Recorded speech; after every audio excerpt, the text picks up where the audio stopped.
Answer number one. The service and the beauty of the Nile. The nature poem to the Nile, written by the reputed British poet John Keats during the Romantic era, portrays the theme of escapism in order to escape from the reality. Therefore, the poet admires the esteemed beauty and the services of the river on the two perspectives, sacred and ordinary river like in England. Let's examine how these aspects are portrayed in the poem in the following paragraphs. To start with, the poem can be divided into two parts of the volta as it indicates the extraordinary nature of the river Nile in the octave while it universalized the river with other ordinary rivers in UK in the second. Therefore, the narrator emphasizes the beauty of the river Nile in the octave deeply by visualizing the sacred vision on it in ancient times. It is referred to as a sun and a holy river which is gifted from heaven out of admiration. It indicates his services to be protector and the origin of the river in the Moon Mountain is known to be beauty aspects of nature. As in the lines, son of the old moon mountains Africans, chief of the pyramids crocodile. Moreover, the Nile is a beautiful nature phenomenon as it is banks on with greens, lush growth, it has deltas so on, and pleasant sunrise, green essels, seas are the mixture of nature phenomenon associated with this river as well. Even though it is also similar to the other rivers, John Keats admires the beauty of the nature in order to escape from the reality. As in the lines, adds to the sea, green ashes like our rivers. In addition to that, Nile's services are mentioned with metaphor, personification, and allusion. Its capacity as a leader and chief, and the power the river Nile has and control of the Sword nation since the world began. It also fertilizes a desert where people had to travel in the hot sun for a long distance. It helped people to build their ancient civilization and enriches their livelihood of the sword nations. Therefore, its services are admirable that the other rivers, as it is only the source for the whole desert place, as in the line, chief of the pyramids crocodile, son of chief of the pyramid crocodiles.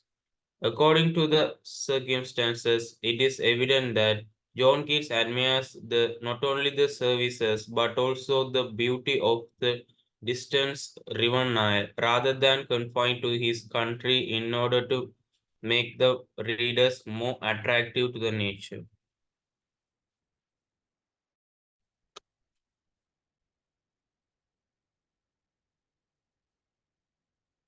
Despite of ill treatment, children remain happy.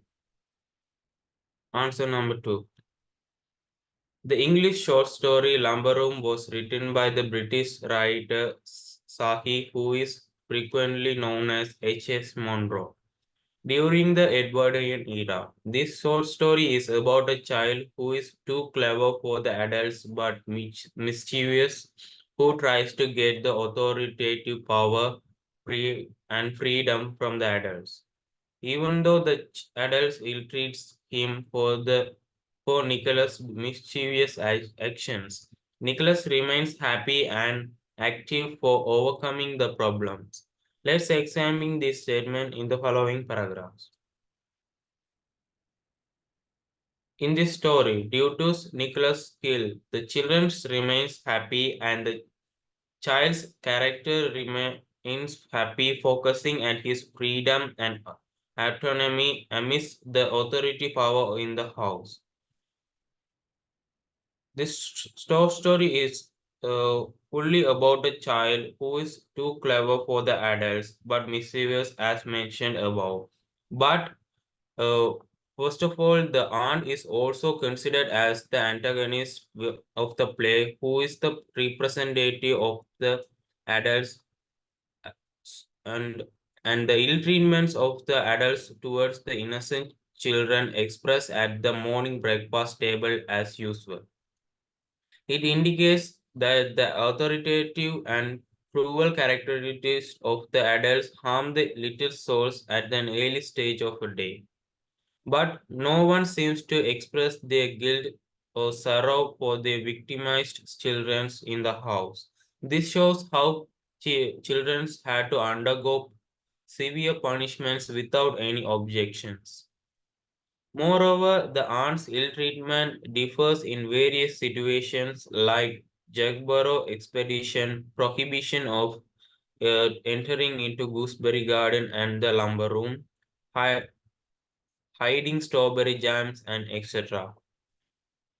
So, moreover, they tempt the children as evil ones, and despite of their temptation, Nicholas remains happy and creative rather than weeping for it. It shows how the boy is mature enough to adapt to the situation, and he is capable enough to turn any situation to his advantage.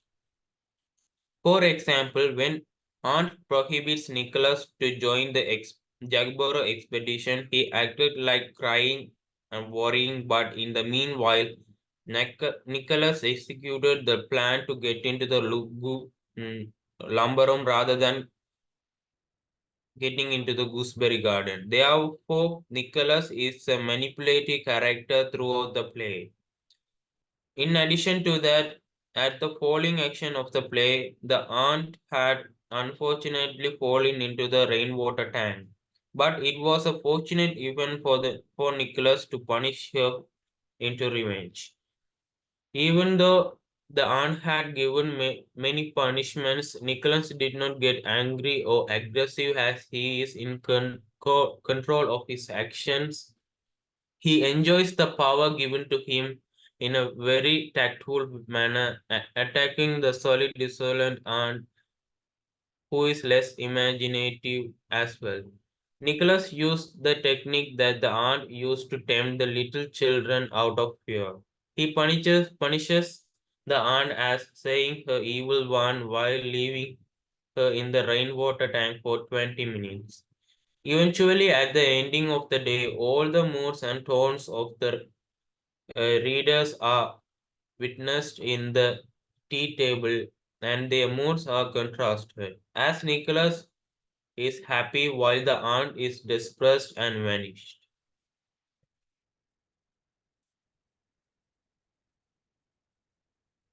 Human question number three.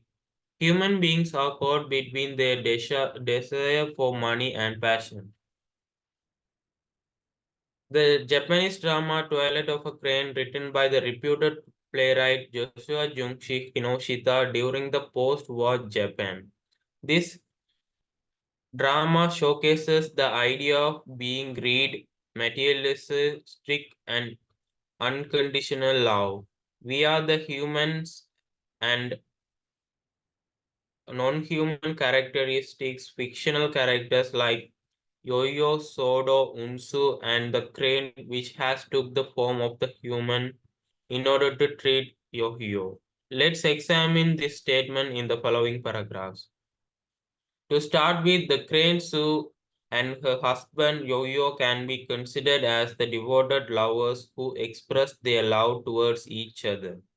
During the first half of the drama, Yo-Yo is very much ideal to protect Sue from the evil forces who are persuading Yo-Yo by fostering his greed. Yo-Yo seemed to be a good husband for Yo-Yo until he caught by materialism, as in the lines, "I love Sue, she is my darling." Uh, Moreover, in the meanwhile, wife Sue also exposes her love by weaving two clothes for Yo-Yo without considering her weight loss. Sue is ready to put her own health at risk for Yo-Yo's happiness. This ultimately shows Shu's intention to serve Yo-Yo until her last breath. Even though Yo-Yo intended to serve Yo-Yo till her last breath, Yo-Yo, who is caught between the desire for money and passion, who ultimately tries to leave her when Yosu didn't with Simba Ori. As in the lines, you were once so innocent, I was deeply touched by it. In the contrast with that, the villainous characters of the play, Sodo and Unso, who have the aspects of all negative sides of the life. Even therefore, these people who are considered as the antagonists of the play, as they are the main reason for the conflict in the play as well, such as Yokio's greed, Sue's argument, Yokio's change of mind. Sodo and Unso are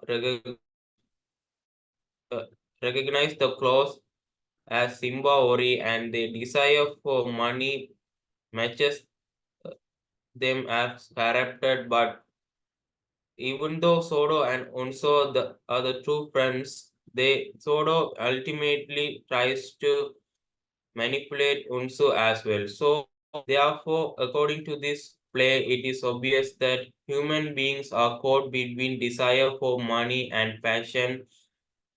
Ultimately, passion for money wins in this whole drama.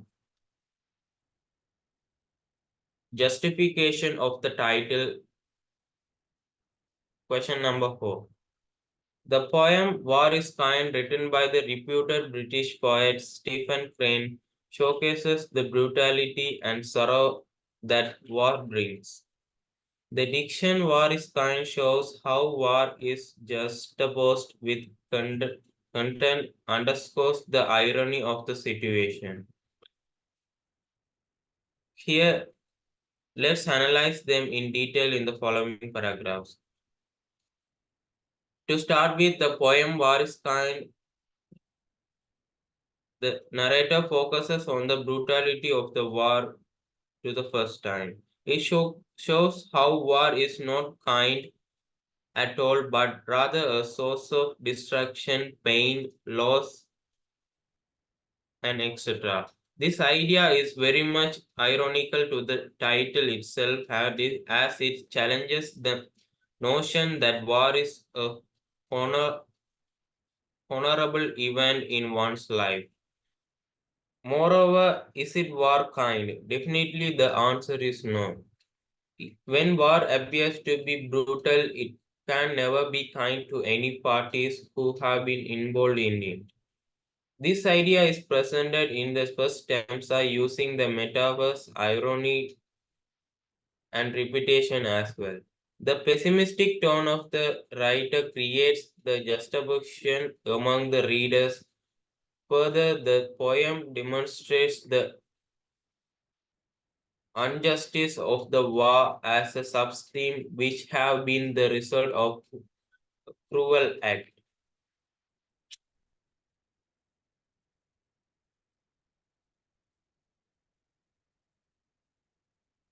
Jagan is a tragic character. Question number 5. The Indian novel Vendrasoid, written by the reputed story writer R.K. Narayan during the post-colonialism, as it mainly focuses on the tragedy the protagonist had to undergo as a father, as a husband, as a businessman, and as an ardent Hindu follower. The Jagan turns into a sorrowful life due to his Gandhism theories, naturopathy, son's misunderstanding, and so on. Let's analyze them in detail in the following paragraph. To start with, Jagan failed as a father who might expect love and affection from his son. This portrays him as a tragic hero in the story to an extreme level.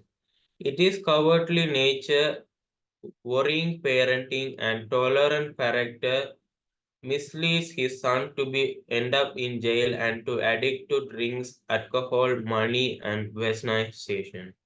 Therefore, Jagan have got a guilty conscience of his son, which made him to suffer in the whole now. Moreover, Jahan failed as a husband. Even though Jahan loves his wife Ambika kind-heartedly, his extreme act of Gandhism principle and nature cure makes Ambika to suffer during their life.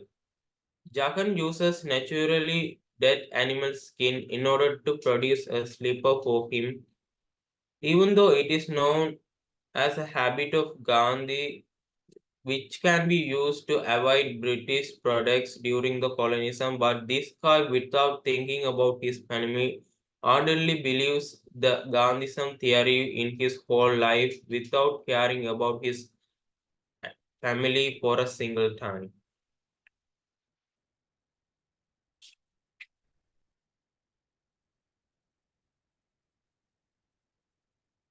Question number 6. Importance of close family relationships. The poem Fear, written by the reputed modernist poetess Gabriela Mistral, explores the intimate relationship between the mother and her daughter and how she yearns for his daughter's careless affection by uh, generating the daily routine activities against the social expectations and materialistic privileges. Therefore, the importance of the close family relationship is presented in the poem with a sympathetic manner. Let's examine them in the detail in the following paragraphs. First, as far as close family relationships is concerned, it revealed that the mother is too much concerned about the daughter presence with her forever. As, a- as a kind hearted individual, the mother thinks that her daughter is the only asset which he owns in her life. Extra grand point of view, it is clear that both of them are the only family member to express their emotion to each other. Therefore, she seemed to be anxious about her daughter's future, growing up and leaving her. He worries more about the past happy journey they went through in spite of their poverty.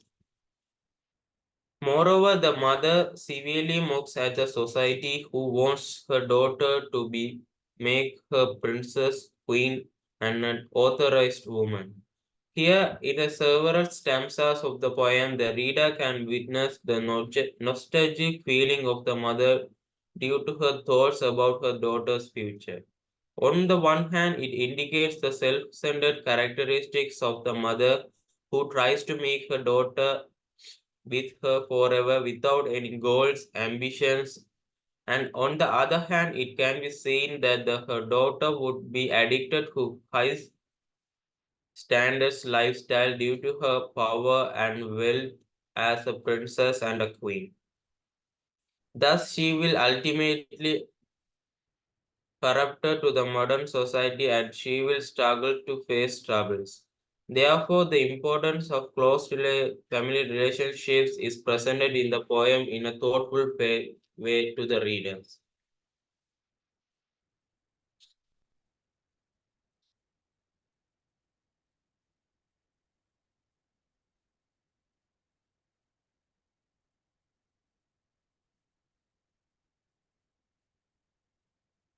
A sense of social conflict is presented in the poem.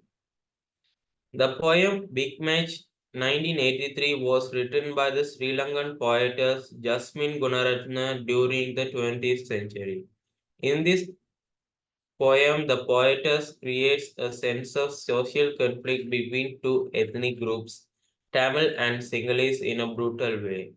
Therefore, the poem contains the aspect of social conflicts such as terrorism, racial violence, loneliness, deprivation of freedom, superiority, minority complex, and lack of humanity. Let's analyze them in detail in the following paragraphs. First, as far as social conflict is concerned, the poet conveys the breakout of terrorism which is mentioned in the newspapers. As racial uh, boils over and flashpoint in paradise, even though the panic of the people because of the terrorism is not aroused, these headlines made the readers to panic and to struggle at the reception desks, demanding to cancel their tours. Further, he took an ensemble of an immigrated boy to Canada who had hoped to see his lost relationships, but he preferred to go abroad to save his life. This is how terrorism made people disconnect from each other. Moreover, poetess conveys the theme racial violence based on July disturbance in 1983.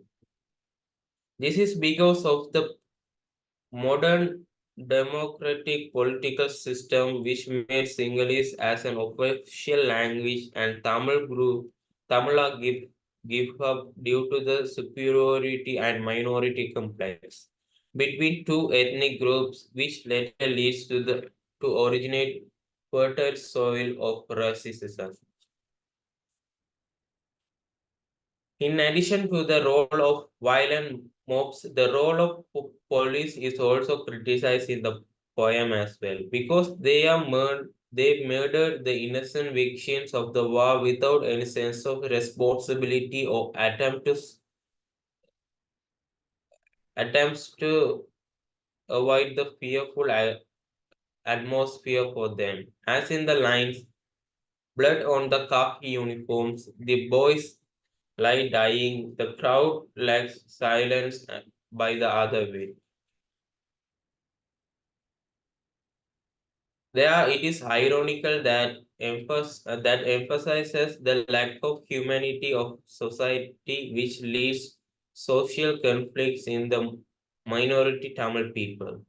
The people, because of the fear, selfishness, emotionally ill-treated the minority without helping them to survive in the country.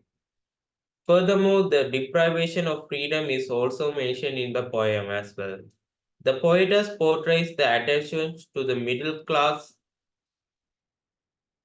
house belongs to the minority ethnic community. The phrase deemed with old books and pictures suggests that it is an educated family as well.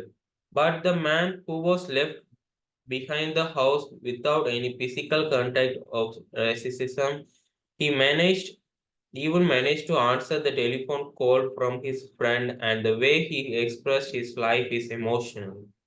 It indicates how curfew has disconnected the people vehemently.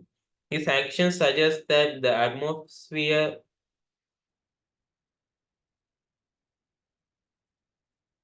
created by the communal disturbance especially affects the minority people.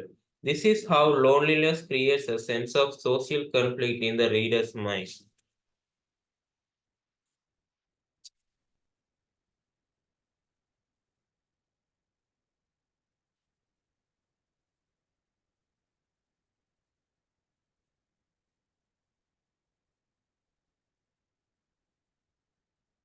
Natural life is destroyed and saved by external forces. Chattopadhyay's poetry usually deals with nature and naturally way of life. The poem is written as a dialogue between the poet and the goblet. He wants to know how goblet fell when it was taken from the earth and shaped into the goblet. The answer of the goblet, which forms the next three stanzas of the poem, is tinged with a sense of sadness and helplessness. The poet questions the goblet about the feeling it had when it was being shaped into the present from the potter's wheel. The imperfect rhyming scheme suggests that the poet knows that it is asking an absurd question, whether the feeling is happy or sad. It does not matter, the global cannot change its shape ever. The goblet recalls the hour that it was captive and slayed, as well as the nostalgic feeling of these lost friendships with the flower is also so called its heart. The words fertile hours, captive, forced into sheep illustrate the picture of the hunter getting ready to kill an animal captured by him. The phrases fragrant friendships, roasted in my blossom buried deep shows the affection and attachment it had with the previous life and surroundings. The rhyming scheme suggests that the disturbed emotions about his lost relationships. The rhyming couplet gives the answer of the globder to the poet's questions about its feeling. Although it had been given a form, it prefers the unshaped form it had in the previous life. It further complains that the potter had killed it into the present from so it had no life in it now. It presents it past, though it did not have much of curves for the simple natural life. His, this poem is also given the implication as it is how a person from the rural area must attend to the rural area not than in modern area. It is this is also made to undergo changes in modern society without no choice. This person was brought into the city and was made to adapt to the modern life despite of his interest. As in the end, the turned out to be a gentleman in the society, but his attachment for the humble down to earth lifestyle close to nature with the girl in the village. This poem is also parallels with the most people in the society who transfer from villages and looking to for a better life. They repent their past, but they cannot go back to their previous life as they are helpless, buried to the uh, future life.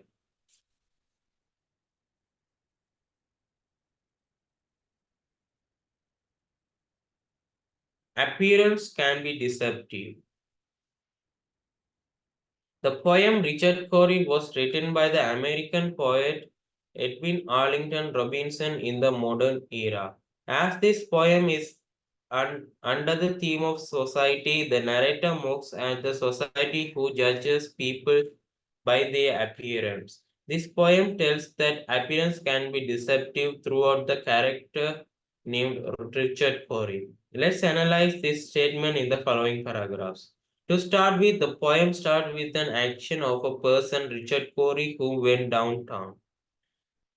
The speaker seemed to be a poor person who lived in downtown. The diction weed symbolizes the poverty of the people, and the people used to look at Corey whenever he went downtown. This indicates the attraction of the people towards Richard Corey just by appearance. This is really a misunderstanding as they think he was a gentleman from soul to crown. The narrator has observed the entire outwards appearance of Richard Cory and came to the conclusion that he is a gentleman. As usual, we cannot judge a person by a look or without conversation. The narrator also raises Cory to the position of a king. The past tense used here portrays the idea that appearances are deceptive. Moreover, the people on the pavement at last found the truth of Richard Cory after he committed a suicide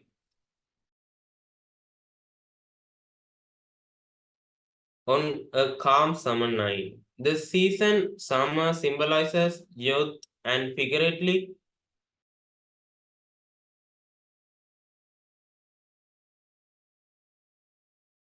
reveals the psychopathical trauma of the Kori in the young age.